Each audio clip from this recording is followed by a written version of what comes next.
After months of hard-fought negotiations and a near-unanimous strike authorization vote, the bargaining committees of the locals covered by the Area Standards Agreement emerged with a tentative 3-year agreement they could unanimously stand behind. So how did we get here? And how does the tentative agreement address our issues? When the locals covered by the Area Standards Agreement first got together in preparation for these negotiations, they engaged their memberships to identify common quality of life and safety priorities as a group. Our bargaining team was determined to win an agreement that substantially addresses reasonable rest and breaks, improved overtime, sick pay, Martin Luther King Jr. Day as a recognized holiday, sustainable benefits, fair pay and living wages for the lowest paid crafts, and new media improvements. As with every negotiation, the producers came to the table with their own wish list of proposed changes, such as flexible meals, essentially French hours without a vote of the crew and the option not to provide meal breaks, adding more production centers, thus weakening the nearby hire provisions, and reducing wages for episodic series. At the time, management believed that our demands could simply be ignored and thought we should be happy just to be back at work after the long break caused by the pandemic. But together, we proved them wrong and rejected these proposals by standing our ground. When talks broke down in September, as 60,000 strong across the country, we took the first nationwide film and TV strike authorization vote in our union's 128-year history. And we voted nearly unanimously to authorize a strike with 90% turnout. We sent a powerful message that was heard loud and clear by the talent we work alongside every day, to the labor movement around the world, and even to the halls of Congress. Our resolve and our demonstrated willingness to walk off the job took management by surprise and was ultimately what forced the producers to finally move on our central issues after months of talks. So how does the tentative agreement address issues like reasonable rest and breaks, sustainable benefits, fair pay and living wages for the lowest paid crafts, and new media improvements? It's not a rhetorical question. The answer is, we achieved objectives our union has been pursuing for decades in the film and television industry. With the combined negotiated gains in the proposed package, we have an opportunity to take a giant step towards the necessary cultural change in our industry, not just for today, but also for the future. Let's dive into the specifics. This agreement will deliver overdue changes to our work culture in terms of rest between workdays.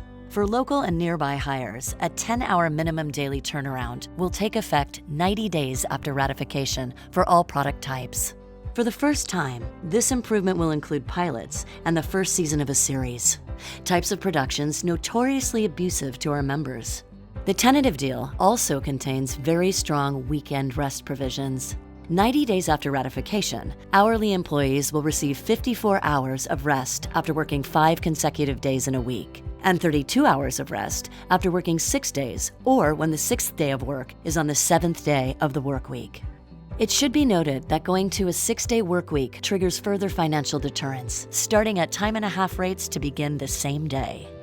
These weekend and daily rest provisions will not only help curb Fraturdays, but also complement existing contractual provisions, such as requiring rides and hotel rooms after excessively long workdays. This agreement also codifies paid sick leave for everyone working under the contract. In addition to all the rest period gains, our tentative agreement significantly improves the handling of meals and meal penalties. Upon ratification, after 4 meal penalties in a workday, each meal penalty will now be paid at $25 each until a meal is provided. This is up to a 100% increase in meal penalties when shooting outside of a studio, and an 85% increase when inside a studio. Additionally, after 20 meal penalties in any given work week, each 30-minute meal penalty will then be paid at 1 full hour of the individual's prevailing rate. This represents one of the most extensive meal penalty provisions of any IA agreement to date, as the meal penalties will stack with overtime if they are incurred during overtime pay periods, further disincentivizing both long days and failure to break for meals. Additionally, with the annual increases to base pay rates, also in this tentative agreement, prevailing rate meal penalties will increase with wages, ensuring that the financial deterrent will not weaken over time. Unfortunately, the only language media megacorporations speak is money and profit. That means these financial deterrents will be effective in reducing abuses. For example, many film and TV members in New York have had a similar prevailing rate meal penalty provision for some time, and lack of meal breaks is cited far less often as a concern. However, IATSE representatives will closely track this provision and meet with the producers and others beginning in January to monitor progress and curtail abuses before they begin. We broke the industry pattern bargaining on wages, achieving higher yearly wage increases for this contract cycle than other industry employees. Over the next 3 years, every worker under this deal will see a base scale compound wage increase of 9.3% over the 3 years. Once ratified, all earned wages going back to August 1st of 2021 will be adjusted at 3% retroactively to reflect the increase. After that, new 3% increases will take effect each July for the remaining 2 years of the contract. It is important to understand that this number is only a base increase and part of a larger package. For example, if you are working on streaming, qualifying for overtime, receiving meal penalties, or holiday pay, you will see additional pay increases.